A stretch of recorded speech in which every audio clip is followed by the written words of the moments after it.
Yan, hello, hello. Magandang umaga sa bawat isa. Walking na naman tayo. Yan. Yeah. Wait. Yan, walking.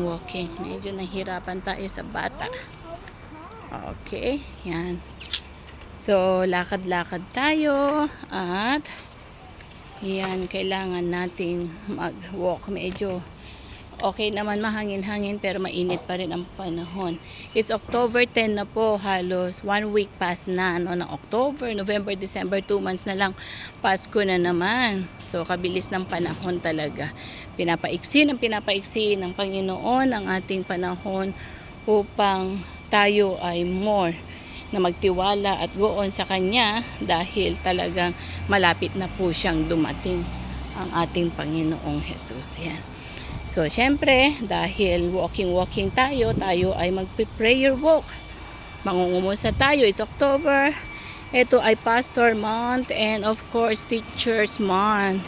Kaway and hello. Shout out sa lahat ng mga guro na talagang saludo tayo sa mga guro.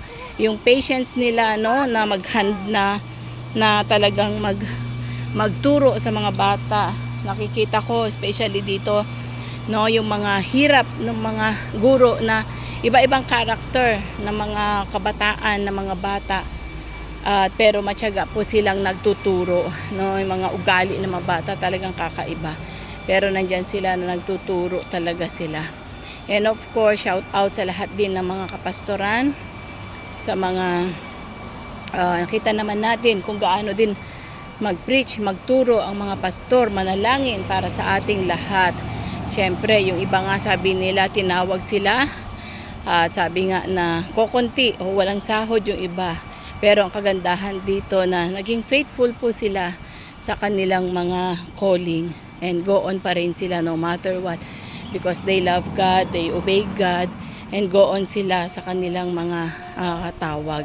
So ganyan po talaga ang mga kapastoran, no? Ganyan po yung kanilang calling. So go on tayo, not only the pastors, my elders, missionaries, yung mga talaga tinawag sa ubasan ng ating Panginoon. Shout out, saludo kami sa iyo. We are praying for you and go on lang no matter what. At ang Panginoon ay nakikita niya ang mga puso nyo, patience nyo sa mga members, sa pagtuturo, sa lupalop man kayo naroon, mga guro, saman kayo nagtuturo. God bless you all. So, pagpalain po kayo ng Panginoon at go on lang po. So, bye for now.